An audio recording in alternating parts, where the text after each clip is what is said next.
ఎన్నికలు స్వేచ్ఛగా నిష్పక్షపాతంగా జరిగేందుకు అందరూ సహకరించాలని పశ్చిమ గోదావరి జిల్లా తాడేపల్లిగూడెం ఆర్డీఓ చెన్నయ్య పిలుపునిచ్చారు.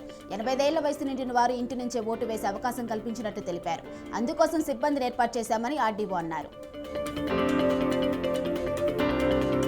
కొమరంభీం ఆర్టీసీ బస్టాండ్ను డిపోను టీఏఎస్టీసీ ఎండీ సజ్జనర్ ఆకస్మికంగా తనిఖీ చేశారు. బస్టాండ్ డిపోలో ఉన్న సమస్యలు అడిగి తెలుసుకున్నారు. మేనేజర్ విశ్వనాథ్కు పలు సూచనలు చేశారు. కార్మికులు సిబ్బందిని అభినందించారు. కార్గో కొరియర్ను కూడా ఆకస్మికంగా తనిఖీ చేశారు. నెల్లూరు జిల్లా కందుకూరు వైసీపీ అభ్యర్థి బుర్రా మధుసూదన్ పెద్ద అవినీతిపరుడని ఎమ్మెల్సీ భూమిరెడ్డి రాంభూపాల్ రెడ్డి విమర్శించారు. అక్రమాలు, భూ కబ్జాలతో కనిగిరి ప్రజల్ని ఇబ్బంది పెట్టి 100 కోట్లు దోచుకున్నారని ఆరోపించారు. కందుకూరు టీడీపీ ఆఫీసులు నిర్వహించిన మీడియా సమావేశంలో మాట్లాడారు.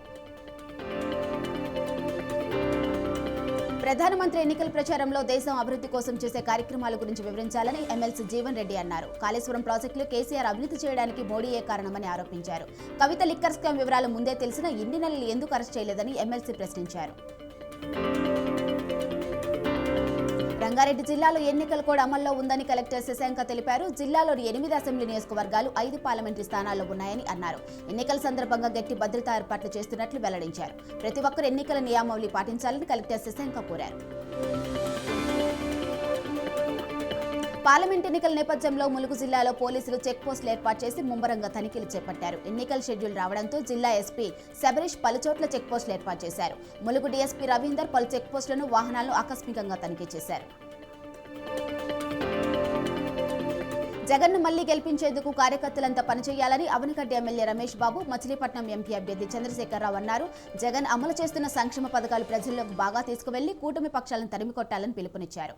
వైసీపీ ఆత్మీయ సమావేశంలో వారు మాట్లాడారు.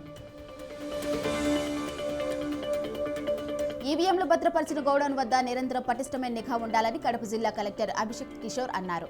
రాయచోటిలోని ఈవీఎంల గోడౌన్ను ఎస్పీ కృష్ణారావు, రాజకీయ పార్టీల ప్రతినిధులతో కలిసి కలెక్టర్ తనిఖీ చేశారు. ఈవీఎం గోడౌన్కు సంబంధించిన రిజిస్టర్లను కలెక్టర్ పరిశీలించారు. గత ఎన్నికల్లో ఓడిపోయిన తాను కందుకూరు నియోజకవర్గానికి సేవలు అందించానని టీడీపీ అభ్యర్థి ఇంటూరు నాగేశ్వరరావు చెప్పారు.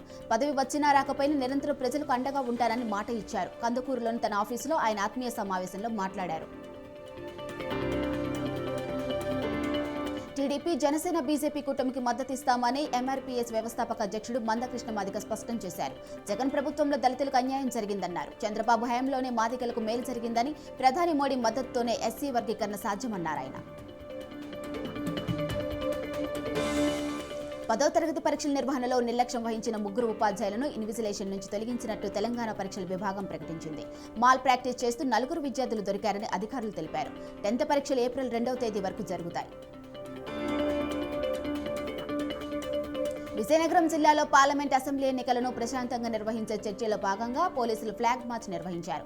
కోటా జంక్షన్ నుండి సీఎంఆర్ జంక్షన్ వరకు ఈ ఫ్లాగ్ మార్చ్ కొనసాగింది. ఈ కార్యక్రమంలో కలెక్టర్ నాగలక్ష్మి, జిల్లా ఎస్పీ దీపిక పాల్గొన్నారు.